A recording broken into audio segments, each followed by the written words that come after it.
අම්මේ මට තේ එකක් හදලා දෙන්නකෝ. ආ පුතා ගෙදර ආවද? මං ඒත් බැලුවා අද මොකද පරක්කු කියලා. ඉන්න පුතේ කේතලේ දැන් ලිපෙන් තිබ්බේ. නාගෙන එන්නකෝ ඉක්මනට වක් කරලා දෙන්නම්.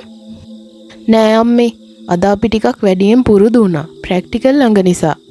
වෙනදා රාත්‍රිය උදා වීමට පෙර නිවසට පැමිණෙන තම දරුවා වන මලිඳු අද රාත්‍රියේ එළඹීමටත් පසු පැමිණෙන අයුරු දුටු මව එලෙස පැවසුවේය. සංගීත පන්තිය අද වෙනදාට වඩා වේලාවක් පැවතීමට හේතු වූයේ O-level විභාගය අහවර වී ප්‍රායෝගික පරීක්ෂණය සඳහා පෙර සූදානමක් ලෙස එදින පාසලේ යොදා තිබූ අමතර පන්තියට මලිඳුට සහභාගී වීමට සිදු වූ නිසයි. සංගීතයට මහත්සේ ප්‍රිය කළ මලිඳු වඩාත්ම ආශා වූයේ බටනලා වැයීමටයි. නිස්කලංක ස්ථානයකට වී මිහිරි බටනලා වාදනයේ රස විඳීමට සදා සිව්පාවුන් පවා ඔහු අසලට විත් බලා සිටින දසුන ඊටම ප්‍රියකර දසුනක් වීමත් වනරොදවල් තුල නිස්කලංක බවත් විඳීමට හැකියවීම නිසාම මලිඳු හැකි සෑම අවස්ථාවකම බටනලා වාදනයේ යෙදුණි.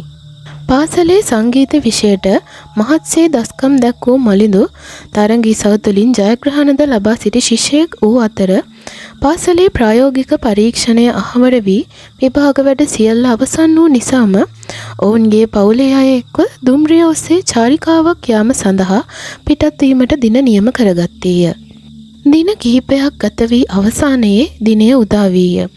දෙසැම්බර් සමය නිසාම අධික ශීත කාලගුණයක් තිබුණද ඔවුන් කඳුකර මාර්ගයේ චාරිකාව සෝදානම් කොටගත්තේ නැරඹීමට බොහෝ ස්ථාන එම මාර්ගයේ තිබූ නිසයි. මලිඳුගේ නිවසේ මවත් පියත් ඔහුගේ නැගණිය සහ අක්කණ්ඩියත් සමග සියල්ලන්ම එක්ව වොරන් ප්‍රවේශපත් සමගින් මෙම චාරිකාවට සහභාගී වන්නේ ඔහුගේ පියා රජයේ සේවකයෙක් වූ නිසයි.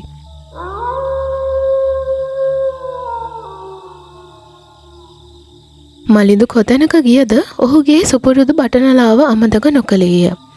දින 3කට සංවිධානය වූ මෙම චාරිකාව සියලු දෙනා පිටත් වූයේ මහත් ප්‍රීතියෙනි. කඳුකරය පසු කරමින් සීත කාලගුණය විඳිමින් ග්‍රේට් වෙස්ටර්න් පසු කරමින් ඔවුන් ඉදිරියටම ඇදුනේ ලංකාවේ උසම දුම්රිය ස්ථානය වෙතටයි. පට්ටිපොළ දුම්රිය ස්ථානයෙන් බැසගත් ඔවුන් එදින සවස් වූ නිසාම කලින් වෙන්කරවාගත් නවාතැන් පෙළ වෙතට ගමන් කළේය. මනරම්දිය ඇල්ලක් අසල පිහිටා තිබූ අලංකාර හෝටල් පරිශ්‍රයක් ඔවුන්ගේ රාත්‍රී නවාතැන්පළ විය.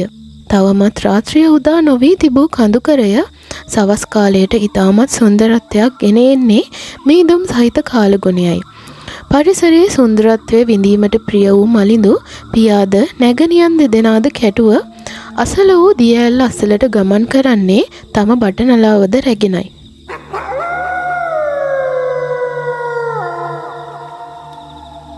අඩි ගණනාවක් උසින් ඇද හැලෙන මහා ජලකඳ අසල මහත් සීත බවක් තිබුණද අවටු පරිසරයට නෙත් යොමු කළ විට ඒ සීතල එතරම් නොදැනෙන්නට විය.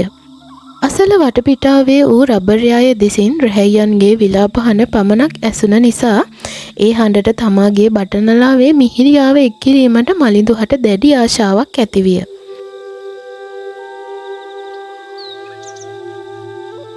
බටනලාව මුවට තබාගත් මලිඳු ඉන් මිහිරි සංගීත රාවයක් පිට කරන්නට විය.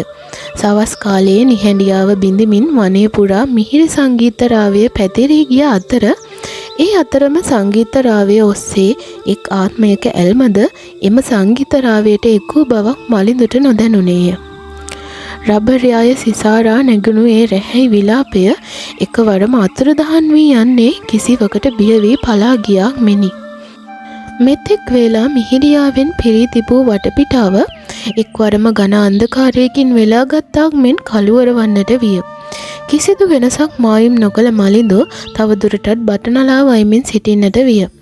මේ අතර ඔහුගේ පියා නැගෙනියන් දෙදෙනාත් නැවත හෝටලයේ දෙසට පිටත්ව යන්නේ මලිඳුහට රාත්‍රිය උදා වීමට ප්‍රථමව පැමිණෙන ලෙස පවසයි. තවදුරටත් බටනලා වාදනයේ නිරතව සිටි මලිඳුහට කිසිවෙකු තමා දෙස බලා සිටින හැඟීමක් එකවරම දැනෙන්නට විය. ඒ විගසින්ම ඔහුගේ නෙත ගැටෙන්නේ වනරොද දෙසින් තමා සිටිනා දෙසට ඇදෙන තරුණියකගේ රුවකි. නිවසක් හෝ පෙනෙන තෙක් මානයේ නොතිබූ වනරොද තුළින් තරුණියක් කෙලෙස පැමිණෙන්නද කියා සිතමින් ඒ දෙස නෘත්‍යමා සිටි ඔහු අසලටම ඒ තරුණිය පැමිණෙන විට වාදනය නතර කර මලිඳු නිහඬව බලා සිටින්නට විය. අයියෝ ඇයි මල්ලි ඒක නැවැත්තුවේ? මම මේ ආසාවෙන් මේ හඬ ඇහෙන්නේ කොහෙද කියලා බලන්න ආවේ.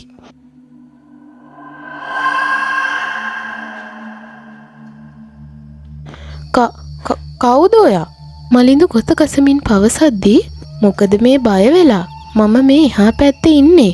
ඔයාගේ පටනලා සද්දෙටනේ මම ආවේ. තව ටිකක් ඕක මෙමින්නකෝ. මම ආසයි ඒ සංගීතෙට.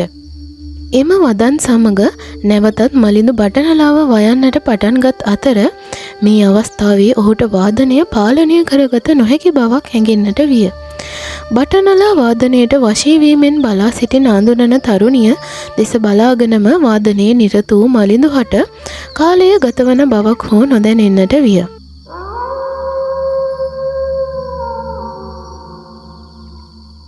රාත්‍රිය උදාවන තුරුද නැවතත් නොපැමිණි තම දරුවාගේ බටනලා වාදනයේ නැසුන නිසාම කලබලයට පත් වූ ඔහුගේ පියා දියඇල්ල අසලට පැමිණුණද මලිඳු ඒ අසල නොසිටි නිසා ඔහු තරමක් කලබල වී අවට වනරොද සිසාරා මලිඳු සොයන්නට වූයේ හෝටලයේ සේවකයන්ගේද සහාය ලබා ගනිමිනි. අඩ හෝරාවක පමණ සෙවීමෙන් අනතුරුව අසල වූ රබර් කැලේ සිහිසුන්ව ඇදවැටී සිටි මලිඳු සොයා ගන්නට ඔවුනට හැකිවිය. හෝටලය තුළට රැගෙන ගිය මලිඳු හට පියවිසිහිය පැමිණියද ඔහු පැවසූ කතාව කන වැකීමෙන් සියලු දෙනා භීතියට පත්විය. ඔහු පවසා තිබුණේ තමා බටනලා වාදනයේ සිදු කරමින් සිටින අතරතුර පැමිණි නාදුනන තරුණිය ඇය ඔහුගේ වාදනයට වශී වී පැමිණි බව ඔහුට පැවසූ බවත් මද වේලාවකින් ඇගේ දැස් රතු පැහැයෙන් දිදුලන්නට ගත් බව ඉන්පසු සිදු වූ කිසිවක් ඔහුට මතක නොමැති බවත්ය. මලිඳුගේ කතාව කනවැකුණු හෝටලයේ සේවකයින්ගේද මුහුණු භීතියකින් පෙළෙන්නට වූයේ කිසිදු දිනක ඒ අවට එවැනි සිදුවීම් වාර්තා නොවී තිබුණ නිසයි. කෙසේ නමුත් මේ සිදුවීමෙන් අනතුරුව මලිඳුගේ නිවැසියන් සියල්ලම මලිඳු කෙරෙහි විශේෂ අවධානයෙන් සිටින්නට විය. මෙම සිදුවීම පිළිබඳ එතරම් තැකීමක් නොදැක් වූ මලිඳු හට ඇතුව තිබූ මහත් ගැටලුවක් වූයේ තම සංගීත භාණ්ඩය වූ බටනලාව එම මොහොතේ සිට අතුරුදහන් වී තිබීමයි. රාත්‍රිය වෙනදාට මෙන් නොව තරමක් මූසල බවක් හෝටලයේ වටපිටාව වෙලාගෙන තිබුණේය. නින්දත් නොනින්දත් අතර සිටි මලිඳු එක්වරම නින්දෙන් අවදි වන්නේ තමාට හුරුපුරුදු වූ තම බටනලාවේ හඬ කන වැකීමෙනි. මද වේලාවක් සවන් දුන් මලිඳු යහනින් බැස බටනලා නාදය ඇසෙන දිහාවට ගමන් කරන්නට වූයේය. නැවත වරක් තමන් එම නාදයට වසඟ වූ බවක් ඔහුට දැනුණද ඔහු ඒ දෙසට ඉබේටම ගමන් කරන්නට වූයේ වසා දමා තිබූ දොරගුළු පවා ඔහු යන අතරම ඉබේටම මෙන් විවර වූ නිසායි. ඔහුගේ සිහිය කෙමෙන් විකල්ව යමින් තිබුණද පිටත ඇදහැළුණු පොද වැස්සට දෙමුණු නිසාම යළිත් පියවිසිහියට පැමිණියද ඔහුගේ ශරීරයේ කිසිදු අයුරකින් චලනය කිරීමට මලිඳුට නොහැකි විය. ඉබේටම මෙන් නැදී ගිය මලිඳු නැවතුනේ තමා දහවල් කාලයේ ගත කළ දිය ඇල්ල අසලයි. කිසිවෙකුගේ ග්‍රහණයේ සිට මිදුණාක් මෙන් එකවරම මලිඳු බිම ඇද වැටෙන්නට විය. යළිත් හිස ඔසවා බැලූ මලිඳුගේ නෙත් අදහා ගැනීමටත් නොහැකි වූයේ ඔහු දහවල් දුටු අද්භූත තරුණිය වැනි තරුණියන් කිහිප දෙනෙකුම දිය ඇල්ල අසල උමතු නර්තනයක යෙදෙමින් සිටිනු දැකීමෙනි.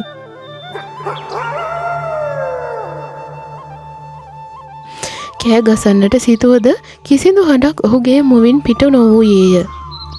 වටපිටාවෙන් ඇසෙන්නට ගත් මිහිරි බටනලා වාදනය එකවරම විරහව පිරි මූසල වාදනයක් වන්නට ගත වූයේ නිමේෂයකි. එය මලිඳුගේ සවන් තුළට ඉවසාගත නොහැකි තරමේ බියකරු වාදනයක් බවට පත්විය. උන් හිටි තැන් මතක නැතිවාක් මෙන් බියෙන් ගැහිමින් එදෙසම බලා සිටිනවා හැර සිදු කිරීමට අන් කිසිවක් මලිඳු හට නොතිබිණි. වියරු නර්තනයක සිටි අද්භූත තරුණියන් පිරිස එකවරම වියරු යක්ෂණියන් බවට පත්ව ඔහු අසලටම විත් නර්තනයේ යෙදීමත් සමග මලිඳුගේ හෘද ස්පන්දන වේගයද සීඝ්‍රයෙන් වැඩිවීමට පටන් ගන්නටත් දැස් නිලංකාරව මුළු පරිසරයම අන්ධකාර වී ගියේ මලිඳුව පොද වැස්සේ මහ වනරොදක සිහිසුන් කරවමින්.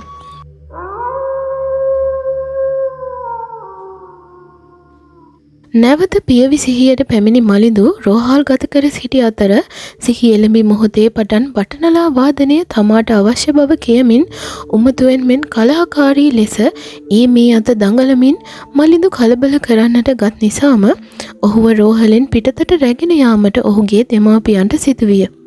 ඔය ළමයට යක්ෂ ආවේශයක් තියෙන්නේ මහත්තයෝ. මේ කොලේ තියෙන තැනට ඉක්මනට ඔය දරුවා අරගෙන යන්න.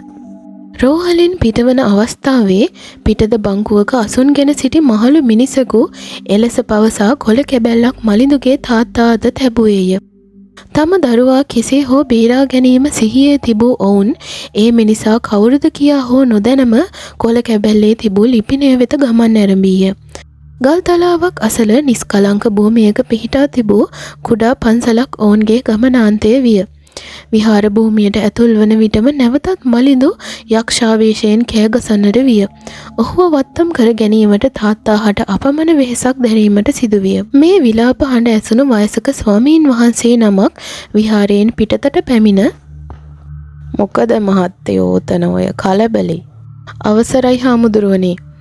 මලිඳුගේ තාත්තා සිදු වූ සියලු සිදුවීම් ස්වාමීන් වහන්සේ හට පවසන්නට විය. සිදුවීම තේරුම්ගත් හාමුදුරුවන් මලිඳුගේ වම් අත තුළ තාවකාලික ඇපනූලක් පළඳවා මද වේලාවක් ඇතුළත යම්කිසි කලමනා කිහිපයක් සොයාගෙන විත් මලිඳුගේ තාත්තා හට හඬ අවදි කරන්නට වූයේ "මහත්තයෝ, දරුවට මෝහිනී ආත්මයේ බැල්ම වැටිලා තියෙන්නේ. බය වෙන්න දෙයක් නැහැ. තාම ආත්මයේ බලපෑම ඒ තරම් වැටිලා නැහැ." "අනේ හාමුදුරුවනේ, මගේ දරුවට කරදරයක් වෙන්නේ නැති වෙයි නේද?" "බය වෙන්න කාරි නෑ මහත්තයෝ. මම දරුවා බේරලා දෙන්නම්." මද වේලාවකට පසුව ශාන්ති කර්මය ආරම්භ කළ හාමුදුරුවන් මහ හඬින් මන්තර මතුරමින් හෝරා දෙකකට අධික කාලයක් මතුරා එකවරම මලිඳුගේ බටනලාව ඔහුගේ සාක්කුවෙන් ඇදීමට ගිය අවස්ථාවේ ඔහු නැවත කලබල කරන්නට පටන් ගත්තේය. මලිඳුගේ තාත්තාගේද මැදිහත් වීමෙන් අනතුරුව කෙසේ හෝ ඔහුගේ බටනලාව සාක්කුවෙන් පිටතට ගත් හාමුදුරුවෝ දේවාල කාමරයේ දැවෙන ගිනිගොඩ තුළට එය අතහැර දැමුවේ මලිඳුගේ මුවින් යටිගිරි හඬක් සමග පිට වූ විලාපය මලිඳුගේ සිහිසුන් වීමෙන් අවසන් වීමත් සමගයි.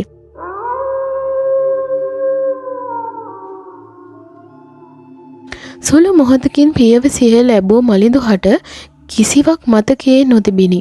සියල්ල අවසානයේ හාමුදුරුවන්ගේ දෙපා නැමෙද පන්සල් භූමියෙන් පිටත්ව යන්නට සැරසුණු මලිඳු ඇතුළු නිවැසියන් හට අමතා හාමුදුරුවන් පැවසුවේ "මීට පස්සේ ළමයි පරිස්සම් කරගන්න මහත්තයෝ. මෝහිනී කියන්නේ ලේසි පාසු අවතාරයක් නෙවෙයි. පාලු ලිංගාව ඇල දොරවල් ගාව වටනලා ගහනකොට ඔය වගේ ආත්මවල බැල්මවල් වැටෙනවා. මේ ළමයාගේ පෙර වාසනාවක් තිබිලා නිසා බේරුනේ." එම වදන් ඇසූ පිරිස සහ කිසිවක් සිතා ගැනීමට නොහැකිව සිටි මලිඳුත් චාරිකාව අවලංගු කර නැවත නිවස බලා පිටත්ව ගියේ සිදු වූ සිදුවීම් නිසා තව දුරටත් එම ප්‍රදේශයේ සිටීමට සිත් නොවූ නිසාමය.